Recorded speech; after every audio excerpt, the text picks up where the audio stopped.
Well, it's aerification week, maybe not every golfer's favorite week, Brian, but a necessary agronomic practice to deliver those firm, fast championship playing conditions we're striving for. A lot of work happening behind us here. Maybe talk to us, what's underway here? I know we're aerifying fairways and tees, we're holding off on greens. Let's start with fairways. What do we see on the fairways behind us? So the fairways are getting two different types of aeration. We start with a heavy top dress on top of the fairway surfaces, and then we do a conventional solid tine that's gonna go down about 4 inches, beat that sand into that top surface, really nice firm.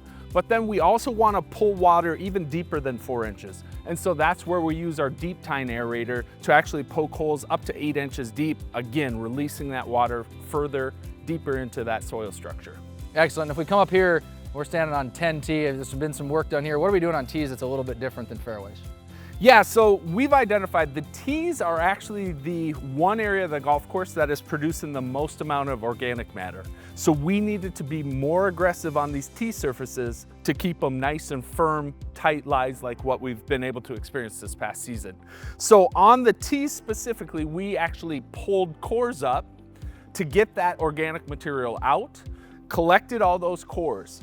On top of that, we are also using a new tool called a verticutter that is cutting into the canopy, much less aggressive than what we did last year. And that is, again, removing excess organic material, trying to really firm these tees up.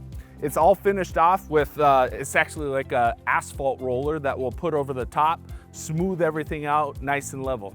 Awesome. And then no aerification on the greens this year, which is excellent for golfers coming back to play later this week and next. Remind us, why aren't we punching greens, and what work do we do on the greens this week without play? So I'm going to relate this back to tees. For divot recovery, we need to make sure that we have plenty of fertility to help these tees heal in, and that produces that organic material. The greens have been fantastic. We haven't been able, or haven't needed to add a lot of extra fertilizer, so there isn't a lot of organic material. Our testing shows that there's no aerification needed at this juncture. We anticipate in future years having to do some sort of aerification, but this year we just went out with a top dress and they're gonna be great. Excellent. And I know we use this week too to capture and do some other work that we might not otherwise be able to do with play on the golf course. And the rain, although slowed us down maybe from an aerification perspective, also presented some opportunities for some construction crews that were working on the other side of town to come back and help us with some drainage. Talk about those projects underway this week. Yeah, so we've always been eyeing up different areas where we need to get additional drainage in that just ultimately weren't included in the golf course construction. Some of those include the back of the 8th green as you walk up to the 2-9 tee, the approach area on 16, and then also the walk-off from 4 green on up to 5T there, and the right side of 4 green, that kind of roll-off area. Really excited. They called us up Monday morning, asked if we had opportunity, and we pressed play on that quickly, getting those crews out and get these areas drained and getting them a lot more playable after significant rain events. Excellent. And one more thing, I know we had a couple of tree removals this week. Andrew Green played in the Willie Kid, and we took that opportunity to spend some time with him on the golf course, and we identified a few removals. I know specifically on 9. Talk to us about what players might see on 9 when they come back next week.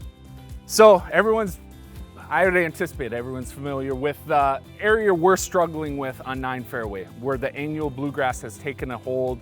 We're getting better, and bentgrass is filling in, but we've identified some shade issues that trees in that area are causing and impacting annual bluegrass to be so successful in that spot. Reviewed those areas with Andrew. The tree removals we proposed, no architectural challenges on that front, and so he ultimately approved the removal of those trees so that we could get better growing conditions in that area and have bentgrass thrive. Excellent. Well, we appreciate everybody's patience and support this week with the golf course closed, and we look forward to seeing you back out here on Friday and next week.